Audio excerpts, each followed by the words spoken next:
ہر سمت چھا گئے ہیں رنج و الم خدایا، ہم مانگتے ہیں تجھ سے تیرا کرم خدایا۔ حضرت عمر بن عبدالعزیز رحمۃ اللہ علیہ کی عظیم شخصیت تھی۔ حضرت عمر بن عبدالعزیز کا نام نامی عمر ہے، کنیت ابو حفص ہے۔ والد کا نام عبدالعزیز ہے، والدہ کا نام امام نووی رحمۃ اللہ علیہ نے تہذیب الاسماء واللغات میں لیلہ نام لکھا ہے، اور شیخ اکبر محی الدین بن عربی انہوں نے قریبہ نام لکھا ہے، اور تاریخ ابن عساکر میں دارقطنی کے حوالے سے رتبہ لکھا ہے۔ ان کی جو کنیت تھی وہ زیادہ مشہور ہوئی ہے۔ کنیت ان کی والدہ کی ام عاصم تھی۔ ام عاصم۔ ان کے القابات حافظ، علامہ، مجتہد، عابد، زاہد، سید، امیر المؤمنین، خلیفہ راشد، اور سب سے زیادہ جو مشہور لقب ہوا ہے وہ عمر ثانی۔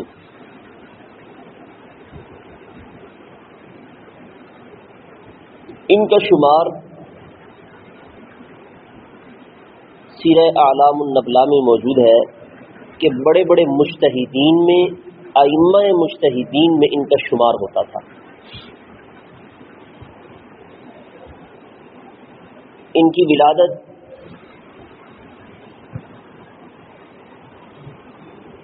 بعضوں نے 61 ہجری میں لکھی ہے اور بعضوں نے 63 ہجری میں لکھی ہے، جن میں ابن جوزی رحمۃ اللہ علیہ 63 ہجری میں لکھ رہے ہیں، بعضوں نے 61 ہجری میں لکھی ہے۔ ٹوٹل زندگی کی ساعتیں 40 سال عمر پائی ہے۔ اس حساب سے 101 ہجری میں اور بعضوں کے ہاں 103 ہجری میں 40 سال کے حساب سے بندہ خود لگا لے، ان کی وفات کا سن بنتا ہے۔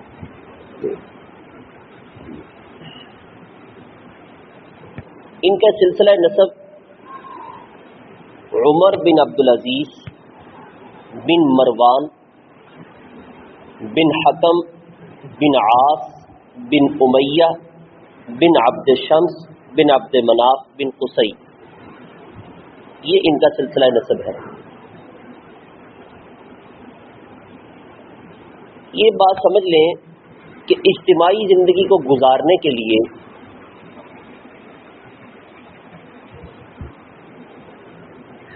انسان کو جس طرح دین کی ضرورت ہے، اسی طرح اس دین کو پھیلانے کے لیے اور اس دین کے خلاف جو آوازیں اٹھنے والی ہیں، دین کو دبانے والی ہیں، اس کے لیے طاقت کی ضرورت بھی ہوتی ہے۔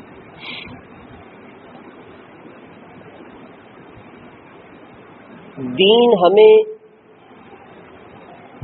اجتماعی زندگی میں عبادات کی طرز سکھائے گا،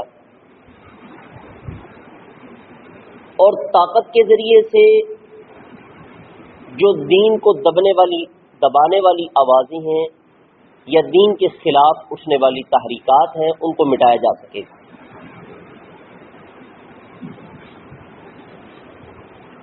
تو اس لیے اجتماعی زندگی کو پرامن گزارنے کے لیے جیسے دین کی ضرورت ہے ویسے طاقت کی ضرورت بھی ہے۔ اس کو سیاست کہا جاتا ہے۔ لوگوں کو ظلم و ستم سے روکنا، ظالموں کو سزا دینا، مظلوموں کی مدد کرنا، قانون کی بالادستی کو قائم رکھنا، لا قانونیت نہ پھیلے اس سے روکنا، اسی طاقت کو ہم حکومت سے تعبیر کرتے ہیں۔ جس میں یہ طاقت ہو اس کو خلیفہ کہتے ہیں یا سلطان کہتے ہیں؟ خلیفہ اور بادشاہ میں تھوڑا سا فرق ہے، ویسے تو کئی فرق ہیں لیکن ایک دو فرق میں عرض کر دیتا ہوں۔ خلیفہ جو ہوتا ہے یہ اپنے آپ کو رسول پاک صلی اللہ علیہ وسلم کا نائب سمجھتا ہے اور دین اسلام کے احکام کو نافذ کرتا ہے۔ گویا کہ وہ اللہ کے قانون کو دنیا میں نافذ کر رہا ہے، جبکہ بادشاہ اپنا قانون نافذ کرتا ہے، اس کے سامنے کوئی وہ نہیں ہوتا کہ جس کی وہ پیروی کرے یا جس کے حکم کو چلائے، اس میں چاہے عوام کا فائدہ ہو چاہے نقصان ہو، اس کی کوئی سردردی نہیں ہے۔ دوسرا فرق یہ ہے کہ خلیفہ انتہائی عادل ہوتا ہے اور بے غرض ہوتا ہے، قوم کا خیر خواہ ہوتا ہے، جبکہ بادشاہ ظالم خود غرض، یہ محض اپنی تجوریاں بھرتا ہے۔ ملک کو قوم کو فائدہ ہو یا نقصان ہو، چاہے وہ ملک اور قوم بربادی کیوں نہ ہو، اسے اس سے کوئی غرض نہیں ہو۔ اسی لیے بادشاہ اللہ کا قہر ہوتا ہے زمین میں، جبکہ خلیفہ اللہ کی طرف سے رحمت ہوتی ہے زمین میں۔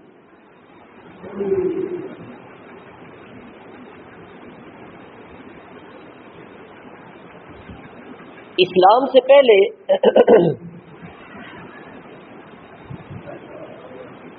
تمام کے تمام عرب کی طاقت کا مرکز ایک طرف کسرا کی حکومت تو دوسری طرف دوسروں کی، درمیان میں عرب۔ تو عرب کی جو طاقت تھی، عرب کی جو سیاست تھی، عرب کی جو حکومت تھی، وہ قبیلہ قریش کے پاس تھی۔ گویا کہ قبیلہ قریش جو تھا ان کی طاقت کا مرکز تھا۔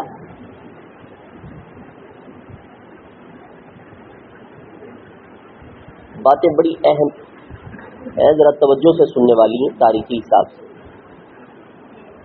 تو قبیلہ قریش پھر ان میں بھی مختلف ٹکڑے بن گئے۔ ان میں سب سے زیادہ قبیلہ قریش میں جو ممتاز تھے حکومت اور سرداری میں، وہ بنو امیہ تھے یا بنو ہاشم تھے۔ یہ دو بڑے ممتاز ہوئے اور یہ دونوں کے دونوں رسول کریم صلی اللہ علیہ وسلم کے آبا میں ایک نام آتا ہے، آپ کے سلسلہ نسب میں عبد مناف ہم نے سن رکھا ہے، محمد بن عبداللہ بن عبد المطلب بن ہاشم بن عبد مناف۔ یہ جو عبد مناف ہے یہ بنو ہاشم اور بنو امیہ کے جد امجد ہے، یعنی یہاں سے آگے جو یہ سلسلہ شروع ہوتا ہے بنو ہاشم کا، یہ ان کے بیٹے ہیں یا بیٹے کے بیٹے ہیں۔ ہاشم تو ڈائریکٹ ان کے بیٹے ہیں، ہاشم بن عبد مناف۔ تو انہی کے یہ جد امجد بنتے ہیں عبد مناف۔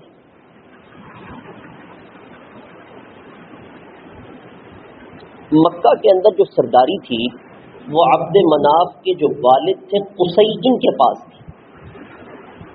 جب یہ وفات پاتے نا تو اب یہ سرداری ساری کی ساری عبد مناف ان کو مل جاتی۔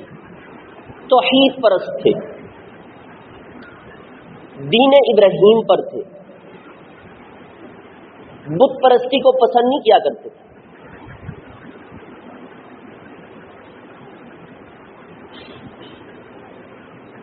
تو عبد مناف ان کا اصل نام تھا مغیرہ،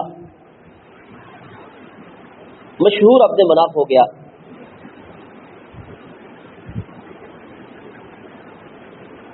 اور ان کو لقب جو ملا تھا، ایک لقب ملا تھا بطحاء القمر یعنی بطحا کا چاند اتنے حسین تھے. بطحا کا چاند، بطحا مکہ مکرمہ اس علاقے کو کہا جاتا تھا. اور ایک لقب ان کو ملا تھا فیاض، بڑے سخی ہیں، سخاوت پہ بے مثل تھے یہ بھی. خیر مکہ کی سرداری جو پاس تھی، لوگوں کو مہمان نوازی، عرب کی ویسی گھٹی میں پڑا ہوا تھا.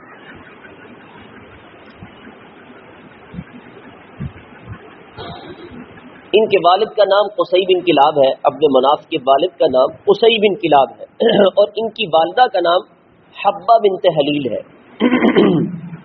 ان کے دو بھائی تھے، ایک عبد الدار بن قصی اور ایک عبد العزا بن قصی. اور ان کی اولاد میں تاریخ نے 6 کے نام محفوظ کیے. ایک کا نام عبد العمر بن عبد مناف، ایک کا نام نوفل بن عبد مناف، ایک کا نام مطلب بن عبد مناف، ایک کا نام وہب بن عبد مناف، ایک کا نام عبد شمس بن عبد مناف، اور ایک کا نام ہاشم بن عبد مناف. ہاشم جو ان کے بیٹے ہیں، ان کی جو آگے اولاد ہے وہ بنو ہاشم کہلاتی ہے، جس میں رسول کریم صلی اللہ علیہ وسلم بھی ہے. اور ان کے جو ایک بیٹے ہیں عبد شمس بن عبد مناف، عبد شمس کے آگے بیٹے تھے امیہ. ان کی جو آگے اولاد ہے ان کو بنو امیہ کہا جاتا ہے. یہ دو عرب کے اندر جو طاقت کا مرکز سمجھے جاتے تھے، یہ بنو امیہ تھے طاقت کا مرکز، یا پھر بنو ہاشم تھے. اسلام سے قبل تو بنو امیہ اس پہ وزنی رہے ہیں. رسول کریم صلی اللہ علیہ وسلم جب دنیا سے رخصت ہوتے ہیں تو بنو قریش کے پاس ہی خلافت آتی ہے، بنو ہاشم کے پاس آتی ہے. بنو قریش کے بنو ہاشم کے پاس خلافت آتی ہے. بنو امیہ اس وقت اس چیز کی طرف متوجہ ہی نہیں تھے.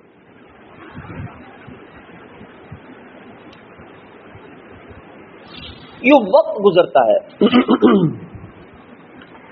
ایک وقت گزرتا ہے. اب ابو بکر صدیق رضی اللہ عنہ کی خلافت ہوئی، عمر فاروق رضی اللہ عنہ کی خلافت ہوئی. تو حضرت عمر فاروق رضی اللہ تعالیٰ نے اپنی دنیا سے رخصت ہوتے وقت 6 آدمیوں کو مقرر کر دیا کہ یہ 6 آدمی جس کو خلیفہ بنائے وہی مسلمانوں کا خلیفہ ہو. مجلس شورا قائم کر دی. ابو بکر صدیق رضی اللہ عنہ کی جو خلافت ہے وہ آپ صلی اللہ علیہ وسلم کے اشارات کی بنا پر تھی. خود آپ صلی اللہ علیہ وسلم کے چند ایک اشارات، پھر آپ کا مسلح ان کو سونپنا، سیدنا ابو بکر صدیق ان کو سونپنا، یہ خلافت اولی کی طرف اشارہ تھا. بہرحال حضرت عثمان غنی رضی اللہ تعالی بنو امیہ کی شخصیات میں تھے.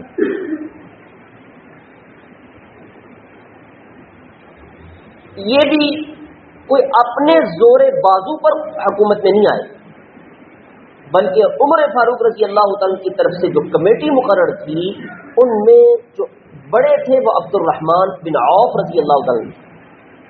تو عبد الرحمن بن عوف رضی اللہ تعالیٰ نے مشورہ کرنے کے بعد پھر الگ طور پہ حضرت علی المرتضی سے ملاقات کی، حضرت عثمان غنی سے ملاقات کی. فرمایا میں جو فیصلہ کروں اس پہ راضی. کہا جی راضی ہیں. تو آپ نے حضرت عثمان غنی رضی اللہ عنہ کو خلافت کے لیے منتخب کیا اور ان کے ہاتھ میں بیعت کی. اسی فیصلے کو حضرت علی المرتضی رضی اللہ عنہ نے بھی برضا اور رغبت قبول کیا. یوں یہ پہلے بنو امیہ کے خلیفہ بنتے اسلام میں، لیکن بزور بازو نہیں، خلافت کی طرف توجہات بھی نہیں. تو حضرت عثمان غنی رضی اللہ تعالیٰ یوں خلیفہ بنے، پھر آگے چلتا رہا. پہلے جو بزور بازو خلیفہ بنتے ہیں وہ حضرت امیر معاویہ رضی اللہ تعالیٰ. امیر معاویہ رضی اللہ تعالیٰ آپ کی وفات ہوتی ہے تو اپنے بیٹے کو جانشین بنایا. اس کی وفات کے بعد حضرت عبداللہ بن زبیر جو حضرت ابوبکر صدیق رضی اللہ تعالیٰ عنہ کے بھتیجے لگتے ہیں، غالباً بانجے لگتے ہیں، تو انہوں نے پھر عنان حکومت کو سنبھالا ہے. یوں اموی جو حضرت امیر معاویہ سے دور شروع ہوا تھا یہاں ختم ہوتا ہے. عبداللہ بن زبیر رضی اللہ تعالیٰ نے پھر اس کو بڑھایا، لیکن زیادہ دیر نہ چل سکا. پھر مروانی خاندان نے اس میں آ کے بزور بازو قوت کے خلافت اور حکومت کو حاصل کرنے کے لیے تگودو شروع کیا. ان میں مروان بن حکم یہ پیش تھا. تو مروان بن حکم نے شام میں اور مصر میں بغاوت کی، وہاں پہ قبضہ کیا، لیکن مروان کو زیادہ دیر نہ چل سکا. اس کے بعد اس کا بیٹا تھا عبد الملک بن مروان، بڑا نام سنا ہوا ہے. یہ عبد الملک بن مروان اس نے تقریباً 31 برس تک حکومت کی، لمبا عرصہ گزارا، 31 برس تک حکومت کی. اور حضرت عمر بن عبد العزیز اسی عبد الملک کے بھتیجے ہیں.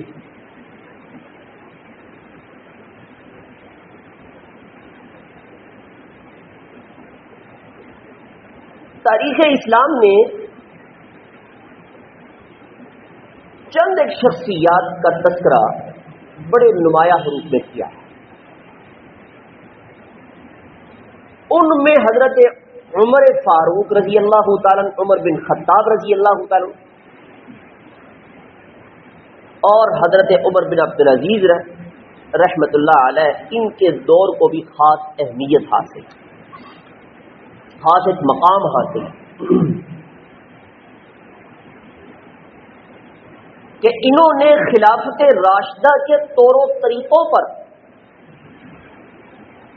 جو عمومی حکومت مروان سے شروع ہو کے لوگوں پر ظلم و ستم اور لوگوں کے اوپر جو ہے وہ یہ عذاب بن چکے تھے، ان ساری چیزوں کو ختم کر کے حضرت عمر بن عبد العزیز رحمت اللہ علیہ نے اگرچہ اپنے علاقہ حکومت میں اضافہ نہیں کیا، لیکن جہاں پر حکومت تھی وہاں پر عدل و انصاف کو قائم کیا ہے.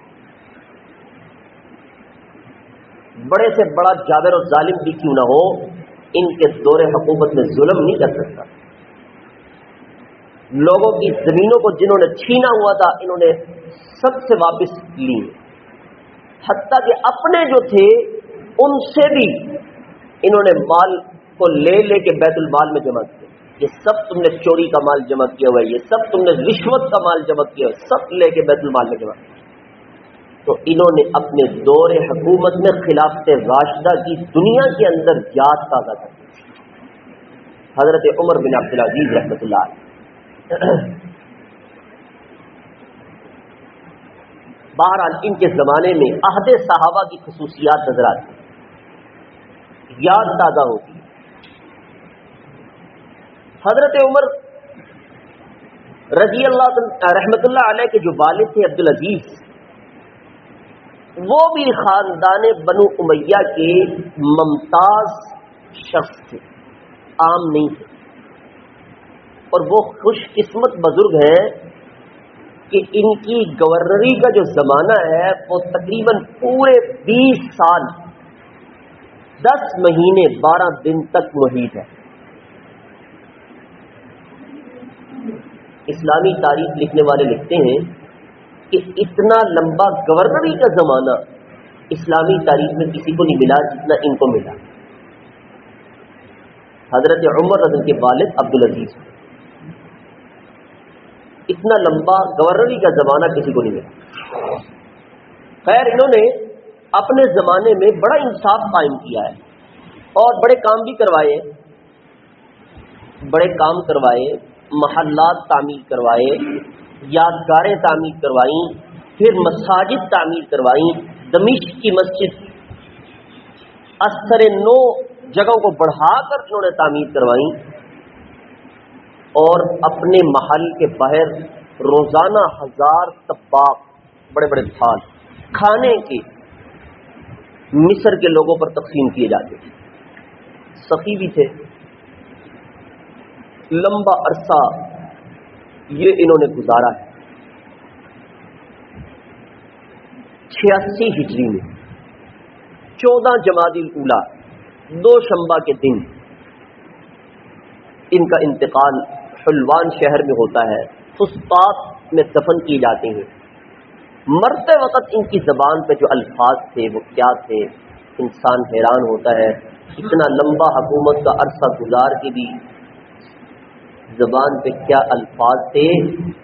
کہتے ہیں کاش میں کوئی قابل ذکر چیز نہ ہوتا، میں کوئی قابل ذکر چیز نہ ہوتا۔ کہیں بہیم فرماتے ہیں کہ کاش میں کوئی تنکا ہوتا جو کوئی چیز کھا جاتی، میرا نام و نشان نہ ہوتا۔ یہ عمر رضی کے والد کہہ رہے ہیں، یہ وہی الفاظ ہیں جو کسی وقت میں ابو بکر صدیق نے بھی کہا کہے تھے، کاش کہ میں تنکا ہوتا، یہ پرندے کھا جاتے، میرا نام و نشان نہ ہوتا۔ کہیں کہتے ہیں کاش کہ میں حجاز کا چرواہا ہوتا، دور دور پہاڑوں میں بکریاں چرا رہا ہوتا، میرا نام و نشان ہی نہ ہوتا۔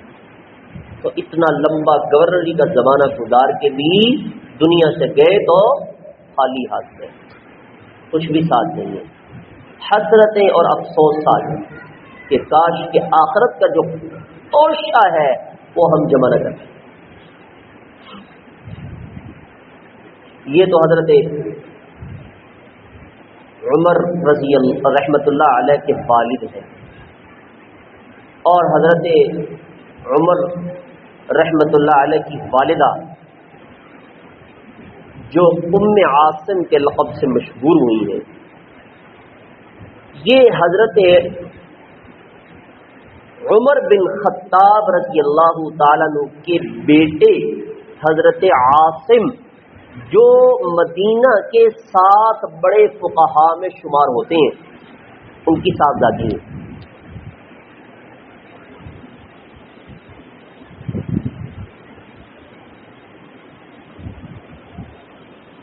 حضرت علامہ ابن جوزی رحمۃ اللہ علیہ نے لکھا ہے کہ ان عمر بن الخطاب نہا فی خلافته عن مذق اللبن بالماء، کہ حضرت عمر فاروق رضی اللہ عنہ نے اپنے زمانہ خلافت میں اس بات کا اعلان کروایا کہ میری خلافت کے زمانے میں دودھ میں پانی ملا کے کوئی نہ بیچے، دودھ میں پانی نہیں ملانا۔ اور یہ منادی کروانے والا اعلان محلوں میں کر رہا ہے، سب جگہ پہ اعلان پہنچ چکا ہے۔ علامہ ابن جوزی کہتے ہیں فخرج ذات لیلۃ فی حواش المدینہ، کہ ایک رات حضرت عمر رضی اللہ عنہ چکر لگاتے ہوئے مدینہ کے بازاروں کا ایک جگہ پہ تھک ہار کے آ کے دیوار کے ساتھ بیٹھ جاتے ہیں۔ اچانک کیا آواز سنتے ہیں، فَإِذَا بِإِمْرَأَةٍ تَقُولُ لِإِبْنِهِ لَهَا، ایک عورت اپنی بیٹی سے کہہ رہی ہوتی ہے، کیا کہتی ہے، الا تمضغین لبن، اوے ابھی تک پانی نہیں ملایا، اور صبح ہونے والی ہے، دودھ میں پانی نہیں ملایا، صبح ہونے والی ہے، جلدی پانی ملا دو۔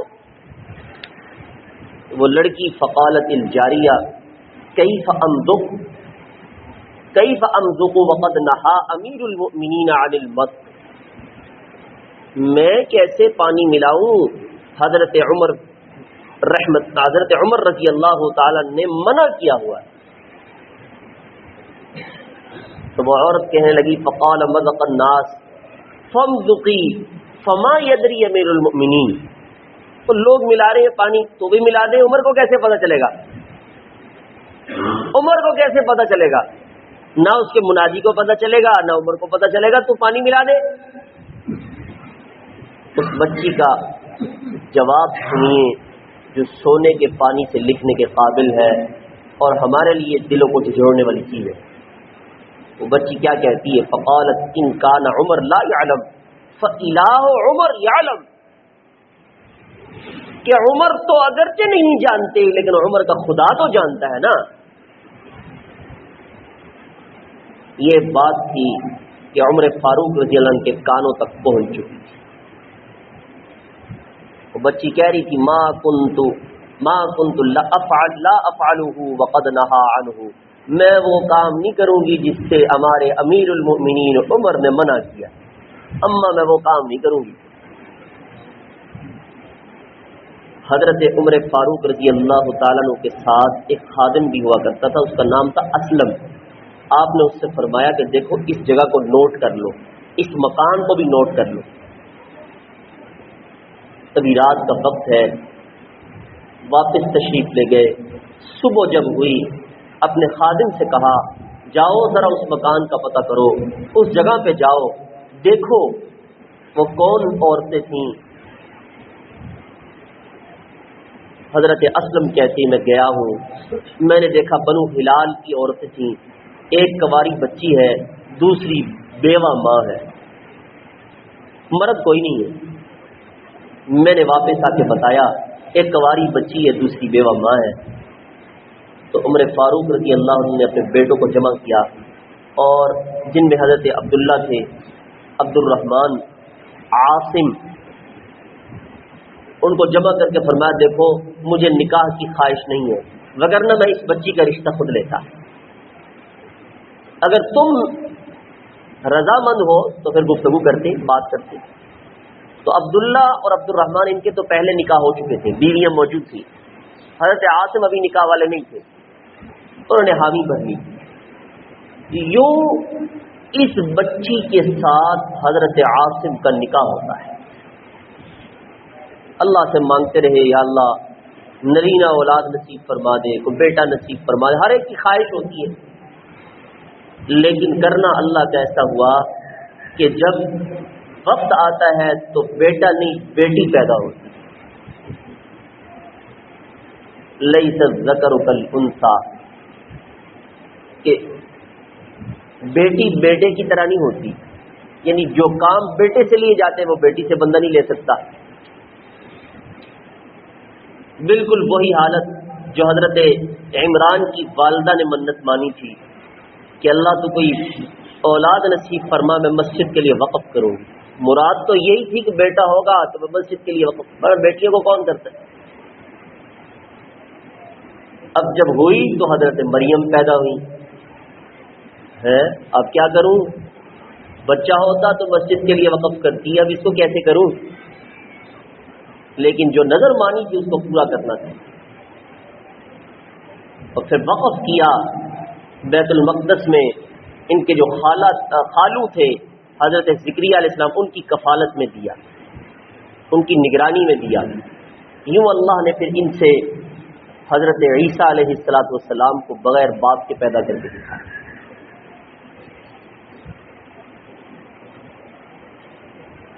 تو یہاں پر یہی بیٹی حضرت عاصم جو عمر رضی اللہ عنہ کے بیٹے ہیں، ان کے ہاں جو بیٹی پیدا ہوتی ہے اس کا نام ام عاصم رکھا جاتا ہے،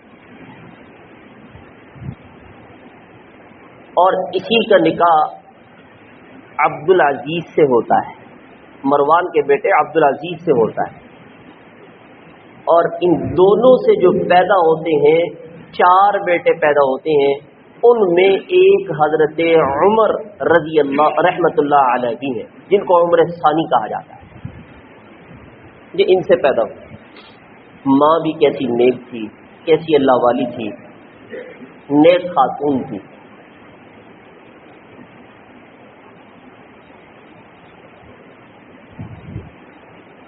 تو یہی عمر